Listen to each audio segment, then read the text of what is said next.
आधार आणि अमर्याद ज्ञान देणाऱ्या तमाम गुरुवर्यांच्या चरणी कोटी कोटी वंदन करते. नमस्कार, माझे नाव वैदेही विजय माने, इयत्ता 10वी तुकडी. आज शिक्षक दिन. सर्वप्रथम सर्व शिक्षकांना शिक्षक दिनाच्या हार्दिक शुभेच्छा देऊन माझ्या भाषणास सुरुवात करते.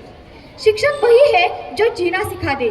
शिक्षक वही है जो जीना सिखा दे, आपसे अपनी पहचान करा दे. मुश्किलों से लड़कर आगे बढ़ जाओ तुम, वही तुम्हें इतना ईमानदार बना दे. वही तुम्हें इतना ईमानदार बना दे. शिक्षक वही है जो दुनिया के रास्ते पे चलना सिखा दे.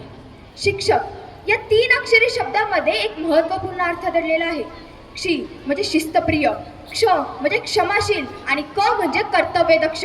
शिस्तप्रिय, क्षमाशील आणि कर्तव्यदक्ष म्हणजे शिक्षक. प्रत्येक वर्षी 5 सप्टेंबर आपण शिक्षक दिन म्हणून साजरा करतो. पण 5 सप्टेंबरच का? तर या दिवशी भारताचे माजी राष्ट्रपती डॉक्टर सर्वपल्ली राधाकृष्ण यांचा जन्मदिवस असतो. पालक मुलांना जीवनदान देतात, पण या जीवनात कसे राहायचे, कसे जगायचे आणि कसे वागायचे हे मात्र शिक्षक शिकवतात. समाजाच्या जडणघडणीमध्ये सुद्धा शिक्षकांची भूमिका महत्त्वाची असते. प्रत्येक प्रश्नाचं उत्तर म्हणजे शिक्षक, संकटावर मात कशी करायची हे दाखवून देणारे म्हणजे शिक्षक आणि सर्वोत्तम ज्ञानाचा भंडार म्हणजे शिक्षक. लोक म्हणतात जर हातावरच्या रेषा अपूर्ण असतील तर भाग्य चांगले नसते, पण मी म्हणते जर गुरूंचा हात डोक्यावर असेल तर या हातांची रेषांची काय जरूरत. आजकाल ज्ञान इंटरनेटवरही मिळते, पण ज्ञानासोबतचे संस्कार मात्र शिक्षकच देऊ शकतात. आपण जर आपल्या भारत देशाच्या इतिहासात डोकावून पाहिलं तर गुरु शिष्यांची मोठी परंपरा दिसून येते.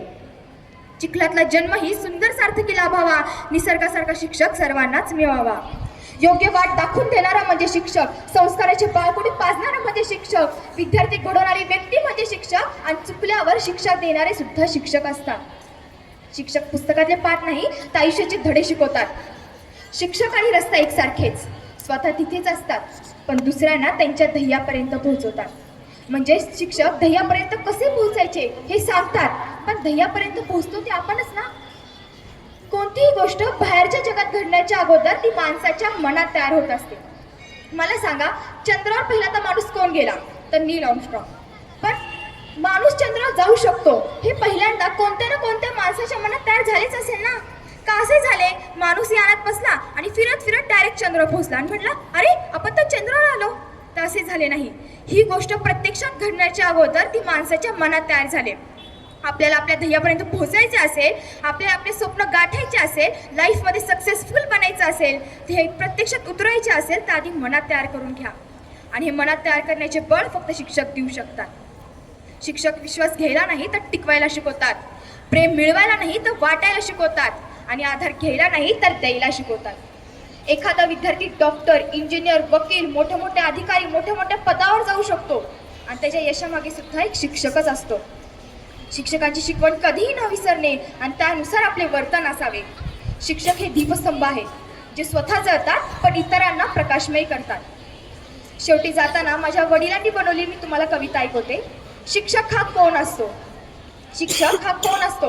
खोल दरीतली हिरवळ असतो, शेतामधली काटाकुट्याची बांधावरची बाभळ असतो, चिमुकल्यांसाठी प्रेमळ असतो, आईचा सूर निघावा इतक्यासाठी पोकळ असतो, शिक्षणाची चळवळ असतो, गरिबांसाठी तळमळ असतो, घोंघवणारं वादळ असतं, जुन्या नेवायची भेसळ असतो, निर्धार खणखर असलेला वृक्षाची तो सळसळ असतो, चेतनांचे पाठबळ असतो, सरस्वतीचे संबळ असतो, संस्काराचे आभाळ असतो. शिक्षक हा कोण असतो? तर समाजाचा आरसा असतो, भविष्याचा वारसा असतो, उगवत्या चंद्राची कोर असतो.